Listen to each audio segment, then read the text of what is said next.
भारत में Bollywood film industry एवं media का केंद्र, सिटी ऑफ सेवन आइलैंड के लिए विख्यात मुंबई घाटकोपर के प्रजापिता ब्रह्मा कुमारी ईश्वरीय विश्वविद्यालय की मुख्य संचालिका के रूप में आदरणीय नलिनी दीदी जी निमित्त हैं। आपका जन्म सन 1942 में मुंबई मातुंगा में एक राज ज्योतिषी घराने में हुआ। बचपन से आपको आध्यात्मिकता में बेहद रुचि थी। रहमदिल, फ्राक दिल, रचनात्मक दृष्टिकोण, मातृत्व भाव, हर्षित मुख, शांत चित्त, परोपकारी भावना आदि गुणों से आप सुशोभित हैं। आपको यह ईश्वरीय ज्ञान सन 1955 में मातुंगा मुंबई से मिला। आपने लौकिक पढ़ाई बीए ऑनर्स तक पूरी की है। आपको सन 1955 में सायन सेवा केंद्र पर ज्ञान की देवी मातेश्वरी जगदम्बा से और सन 1956 में संस्था के संस्थापक पिताश्री ब्रह्मा बाबा से मिलने का सौभाग्य प्राप्त हुआ। मम्मा की स्नेह भरी पालना, ब्रह्मा बाबा के पत्र से विशेष प्रेरणा प्राप्त करते हुए सन 1956 से दिल्ली, हापुड़, कानपुर, कलकत्ता, अहमदाबाद आदि सेवा स्थानों पर विशेष सेवाएं दी और सन 1967 से आप मुंबई घाटकोपर की सेवाओं को आगे बढ़ा रही हैं। इस सेवा केंद्र का उद्घाटन ब्रह्मा बाबा ने अपने कमल हस्तों से केक काट कर किया। स्वर्णिम संसार स्थापना के महान कार्य में सहयोगी बनकर अनेक जन जागृति के कार्यक्रम करते हुए आप ईश्वर को प्रत्यक्ष कर रही हैं।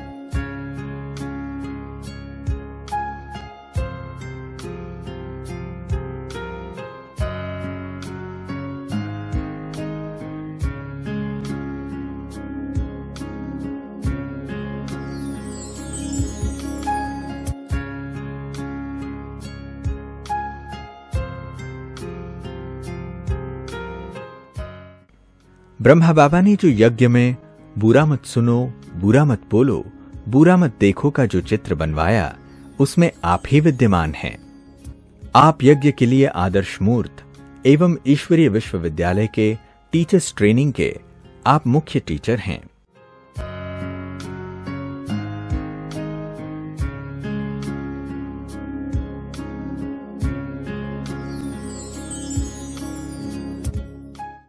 वर्तमान समय 115 सेवा केंद्र, 8 उप सेवा केंद्र, 100 गीता पाठशालाओं में 70 समर्पित टीचर बहनों के साथ 8000 से भी अधिक विद्यार्थी नियमित रूप से राजयोग का अभ्यास करते हैं। मेरी लौकिक माँ, जो कि विजय लक्ष्मी के नाम से बाबा मम्मा पहचानते थे, तो उनके साथ सायन सेवा केंद्र पर छोटे बच्चे जैसे माँ के पीछे पीछे चले जाते हैं, ऐसे हम कभी कभी जाते आते थे। लेकिन वहाँ तब एक लालच थी हमें, जो वहाँ प्रसाद मिलता था, प्रति गुरुवार को जो भोग लगता था, तो वो प्रसाद खाने की लालच से हम उनके साथ जाया करते थे। परंतु तभी हमें कुछ समझ नहीं थी इतनी। और उन्हीं दिनों में मातेश्वरी जी, माँ जगदम्बा सरस्वती जी, जो कि इस संस्था की ही नहीं परंतु पूरे विश्व की पालनकर्ता, पूरे विश्व की असली जगत माँ है, सर्व शक्तियों की जो अधिष्ठात्री है, जो ज्ञान ज्ञानेश्वरी है, योग योगेश्वरी है, उस मम्मा से मेरा प्रथम बार मुंबई के एक स्थान है जो मुंबई के अंदर रिगल थिएटर, बहुत प्रसिद्ध थिएटर है, उनके सामने के एक किसी ऐसी सिंधी परिवार के फ्लैट में मम्मा रुकी थी। हम वहाँ पर माँ के साथ गए, परंतु मेरे स्वभाव के अंदर बहुत फैशन, खाना पीना, गीत गाना, डांस करना, साथ साथ पढ़ाई भी करना और अन्य कई शौक ऐसे थे मेरे जो मुझे देखकर किसी को कभी भी ये नहीं लगेगा कि ये बच्ची या ये लड़की कभी भी कोई ऐसे ऊंचे जीवन में चल सकती है। तो मुझे जब लेके जा रहे थे तो मैंने भी माँ के आगे एक शर्त रखी। माँ ने मुझे कहा, देखो इतनी महान जगत अम्बा माँ पधारी है और तुमको ये बहनें बहुत अच्छी लगती हैं, तो इन बहनों को संभालने वाली मातेश्वरी जी मुंबई में आई है, तुम दर्शन करने चलोगी? तो मैंने कहा हाँ चलूंगी, जरूर चलूंगी, परंतु एक शर्त पर चलूंगी। तो कहा अच्छा क्या शर्त है तुम्हारी? मैंने कहा मैं वहां चलूं, मुझे कोई भी बहन ज्ञान नहीं सुनावे तो मैं चलूंगी, मैं सिर्फ मातेश्वरी जी से मिलूंगी। तो बोला ठीक है। तो उन्होंने शायद बहनों को बता के रखा था। तो जब मैं गई तो मुझे सीधा मातेश्वरी जी के कमरे में ही लेकर के गए और मातेश्वरी जी को भी ये बात शायद उन्होंने बता के रखी होंगी। जब मैं मातेश्वरी जी के कमरे में दरवाजे के आगे खड़ी हुई और वहां मैंने मातेश्वरी जी को बैठा हुआ देखा, मैं आपको क्या बताऊं मेरे हृदय के अंदर क्या क्या होने लगा। उनका वो जो स्वरूप था, उनकी जो आंखें, उनके बाल, उनका सारा स्वरूप इतना दिव्य था। अभी तो मैं बोल सकती हूँ कि उनके नैनों में निहाल करने की शक्ति थी। उनके नैनों में सारे जगत का प्यार समेट कर हम बच्चों को देने का सामर्थ्य था। उनके नैनों के अंदर जितनी भी शक्तियां हम जब भी मांगे, काम घेनु की तरह हम जो भी मांगे वो देने की क्षमता थी। मैं बहुत मम्मा के स्वरूप को देखकर वहीं पर कुछ सेकंड के लिए थम सी गई। समय भी थम गया। मम्मा के वो लंबे लंबे बाल, मम्मा की मोटी मोटी वो वरदानी निहाल करने वाले नेत्र, मम्मा का वो गोरा गोरा रूप, मैं देखकर हैरान हो गई। मुझे इतनी मम्मा अच्छी लगी, क्योंकि बच्चों को क्या चाहिए, बच्चे तो देखते हैं सुंदरता, बच्चों को कोई सुंदर वस्तु देखी तो आकर्षण हो जाती है, परंतु ये आकर्षण जैसे दुनिया में कई सुंदरता को देखते थे और जो आकर्षण होती थी, ऐसी आकर्षण नहीं थी। ये एक अलग प्रकार की कोई आकर्षण थी।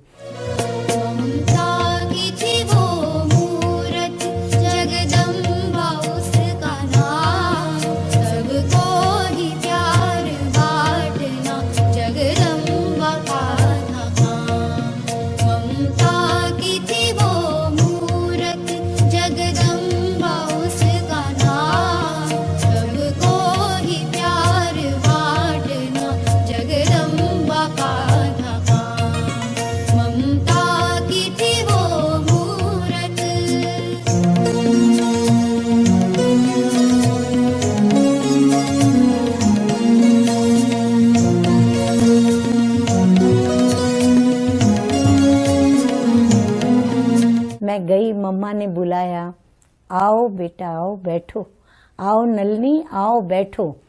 तो मैं जमीन पे बैठने गई, मम्मा गद्दी पे बैठी हुई थी। मम्मा ने कहा नहीं वहां नहीं, इधर आओ, मेरे बाजू में बैठो, मेरे पास बैठो। मैं बहुत खुश हो गई। छोटी जो थी, इतना मुझे महत्व मिला, मान मिला, सम्मान मिला, मैं बहुत खुश हो गई। मैं मम्मा के बाजू में बैठी, परंतु मुझे सच कहूं तो कुछ सूझ नहीं रहा था। मैं मम्मा को ही देखती रहती थी। तो मम्मा ने मेरे को एक प्रश्न पूछा। अचानक जैसे कानों में कोई मधुर, जैसे वीणा की तार गूंजती है, ऐसे मम्मा के मधुर स्वर मेरे कानों में पड़े प्रश्न के रूप में। मम्मा ने कहा, बताओ तुम्हारा जीवन का लक्ष्य क्या है? तो मैंने जब ये सुना तो मैंने तो कभी जीवन को इतनी गंभीरता से उठाया ही नहीं था कि जीवन में कोई लक्ष्य बनाना होता है या कोई करियर बनानी होती है या क्या। मैंने बड़े अल्लड़ होकर के जवाब दे दिया कि खाना पीना और मौज करना। तो मम्मा बहुत मीठा, इतना मीठा मुस्कुराई। वो छवि तो देखने वाली थी। आज तक वो छवि मेरे हृदय को जैसे कि बलिहार जाऊं उस पर, छवि आज भी तादृश्य है। तो मम्मा बहुत मीठा मीठा मुस्कुराई, बोला बस इतना ही। तो मैं मम्मा को देखती रही। इतने में क्या हुआ कि मम्मा और मैं जहाँ बैठे थे वहाँ ऊपर एक खिड़की थी। तो वो खिड़की से एक चिड़िया उड़ करके और दूर एक ट्यूबलाइट पर घोंसला बना हुआ था। अब वो घोंसला मम्मा ने ही हटाने नहीं दिया था, क्योंकि उसमें चिड़िया ने अंडे रखे हुए थे। पर वो अंडे उस समय फूट चुके थे और उनके बच्चे जो थे, वो 2-3 बच्चे, वो चिड़िया जैसे ही आई तो बच्चे घोंसले से आधा इतना उनका मुंह दिखता था, तो वो चोंच खोल के ऐसे खड़े हो गए थे जैसे। तो चिड़िया ने क्या किया, जो भी वो चोंच में भर कर के लाई थी, उसने अपने बच्चों के मुंह में नंबरवार डाला। मम्मा ने कहा, ये देख रही हो क्या है ये?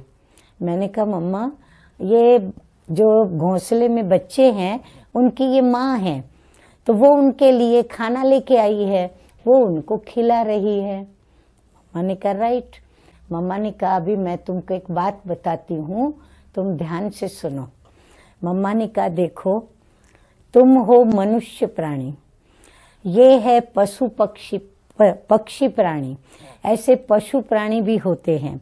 तो जो भी संसार के अंदर प्राणी हैं, उन सभी प्राणियों में सर्वश्रेष्ठ कौन है? पशु, पक्षी या मनुष्य? मैंने कहा मनुष्य। तो बोला क्यों? मैंने कहा मनुष्य क्यों, वो मैं जवाब नहीं दे पाई। क्यों, मैं सोचने लगी। मम्मा ने कहा देखो, यदि तुमने भी मनुष्य जीवन प्राप्त करके, क्योंकि मनुष्य को विशिष्ट बुद्धि मिलती है, मनुष्य को विशेष कर्मेंद्रियां प्राप्त है, मनुष्य विशेष कर्म कर सकता है, तो ये सब उसको विशेष रूप से प्रभु के वरदान के रूप में ये मनुष्य शरीर मिला हुआ है। अब ये बच्चे पैदा किया इसने, बच्चे पैदा करने के बाद वो उनको खिलाती है, पिलाती है, पालना करती है, और बच्चे जब उड़ने लायक बनेंगे उनको उड़ना सिखा करके वो फ्री हो जाएगी। ठीक वही कर्म वही तुमने भी किया, या मनुष्य ने भी वही किया कि बड़े होंगे, शादी होगी, फिर बच्चे पैदा करेंगे, उनकी पालना करेंगे, उम्र लायक होंगे, शादी कराएंगे, फिर वही सिलसिला संसार में चलता रहता है। अगर वही काम तुमने भी किया तो तेरे में और उसमें कोई फर्क रहा? मैंने कहा कोई फर्क नहीं हुआ। तो बोला अब बताओ क्या होना चाहिए? मैंने कहा बहुत फर्क होना चाहिए। तो बोला अभी कैसे फर्क जीवन का बनाओगी, क्या करोगी?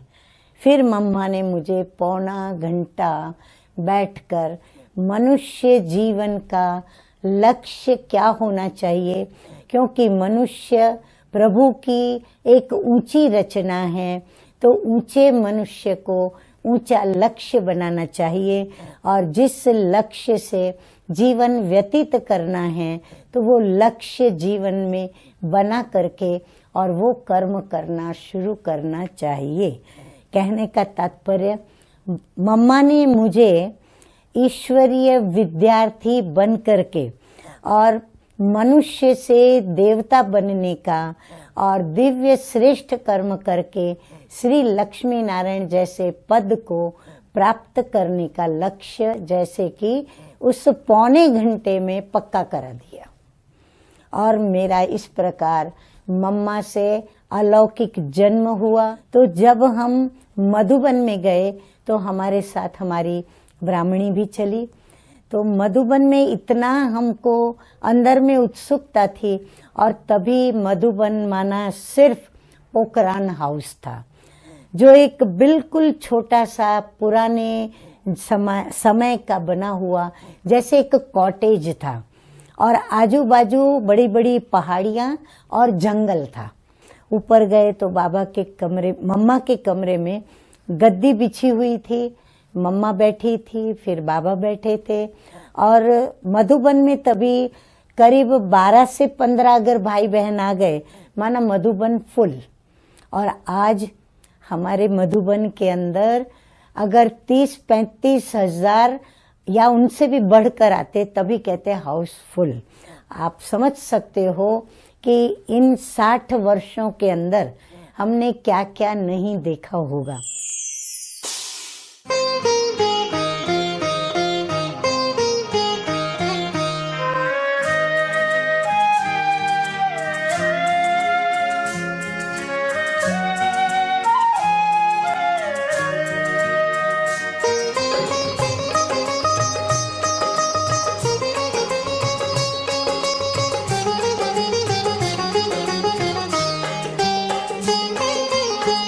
कितनी ही सदियां बीते, ये जग कितना ही बदले, बाबा तेरी यादों के दीप हमेशा रहेंगे जले।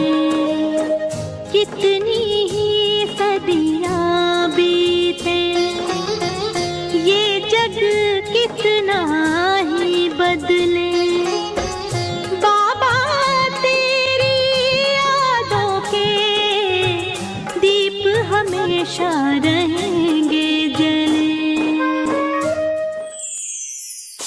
Seldom it happens that we get a chance to meet Goddess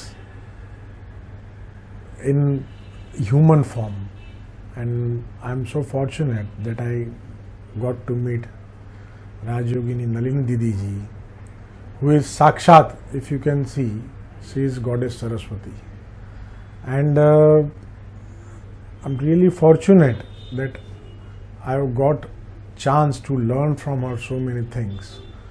And in spite of so much of knowledge, she has always been kind enough to teach children like us. दीदी की जो मुख्य विशेषता, जो बहुत अच्छी विशेषता जो मुझे नजर आई, वो दीदी का प्यार मुरली से।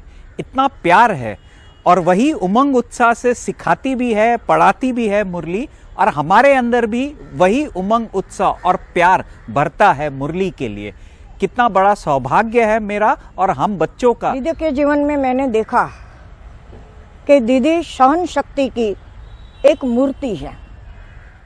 दीदी घाटकोपर के लिए एक गंगा जैसी पवित्र हस्ती है, जिसमें कोई भी ज्ञान पिपासु आता है, अपने ज्ञान की प्यास बुझाता है और धन्य धन्य होके, भरपूर होके जाता है।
बातें, परीक्षाएं, समस्याएं, परिस्थितियां, जीवन में उतराव चढ़ाव आया। जहां सहन करना था वहां सहन किया, जहां समाना था वहां उन्होंने समाया, जहां थोड़ा सामना करना चाहिए था वहां सामना किया।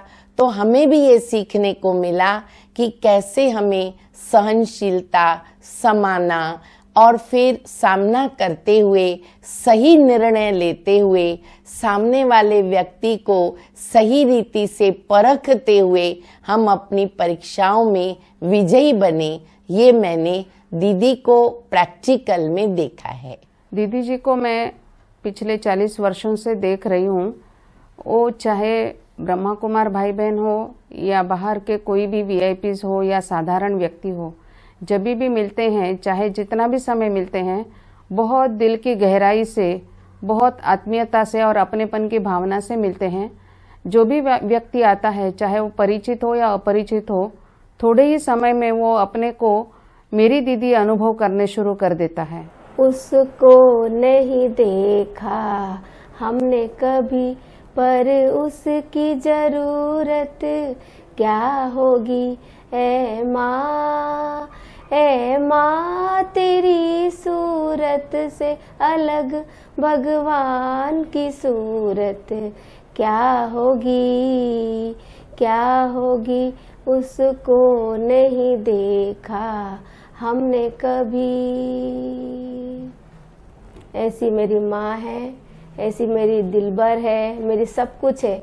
बाबा में जैसे मैंने सब कुछ देखा, ऐसे दीदी माँ में भी मैंने बहुत सब कुछ गुणों की भंडार देखा।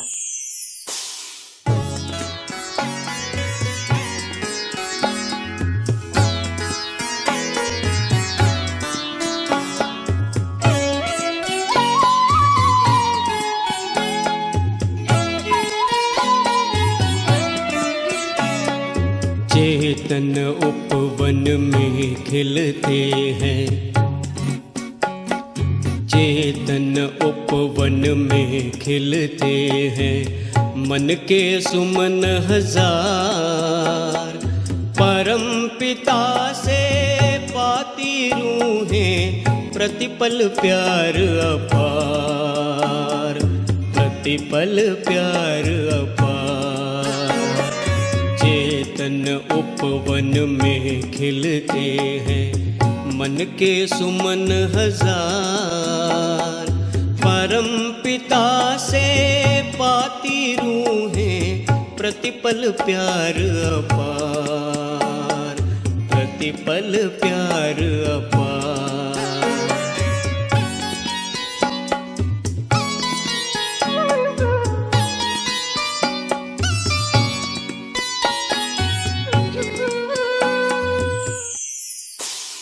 What I have learned with Nalini Didi ji so far is to surrender completely and have 100% faith on the person whom you have trusted, and always have a positivity in your mind so that you can get through from any difficult situation. दीदी करुणा की मूर्ति हैं। सहज भाव से कठिन कार्यों को पार करना उनकी आत्मिक तेज और वाक्य से कठिन कार्य परिपूर्ण सहज रूप से होता है। यह उनकी साधना और ब्रह्मा बाबा के आशीर्वाद का कारण है। She has dedicated her entire beautiful life for the welfare and happiness of many people. So whenever you meet her, you get very peaceful and sacred feeling, because she is walking on the path of dharma. तो पूज्य दीदी में मैंने ये देखा है कि बांटना ही उनका जीवन धर्म है, और आदमी वही बांट सकता है जो भीतर से लबालब हो। It's an overflowing energy. Sharing is a overflowing energy. जब आप भीतर से लबालब हो जाते हो, आपसे आनंद संभाले नहीं संभलता, तब वो दूसरों में शेयर होता है, बंटना चाहता है, और फिर बांटना आपके लिए मजबूरी हो जाती है, विवशता हो जाती है। तो दीदी का जो शेयरिंग है, उनका जो समर्पण भाव है, वो इस कलयुग में एक सत्वयोगी गुण है, और मैं उनके प्रेम से बिल्कुल मंत्रमुग्ध हूँ, रोमांचित हूँ, गदगद हूँ, भाव विभोर हूँ।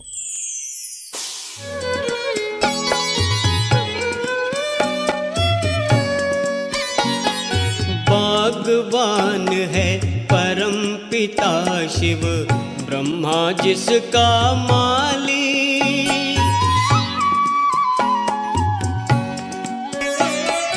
भगवान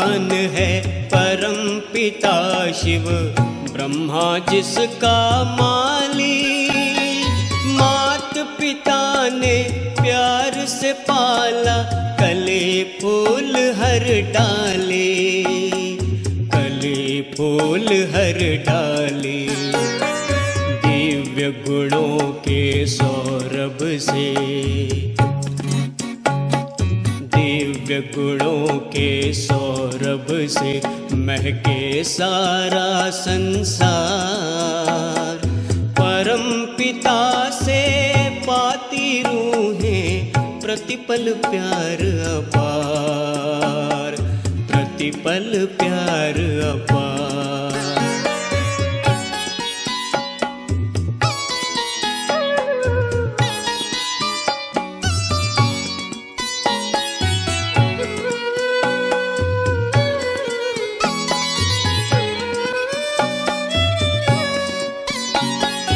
एक पिता के हम सब बच्चे, आत्मा भाई भाई।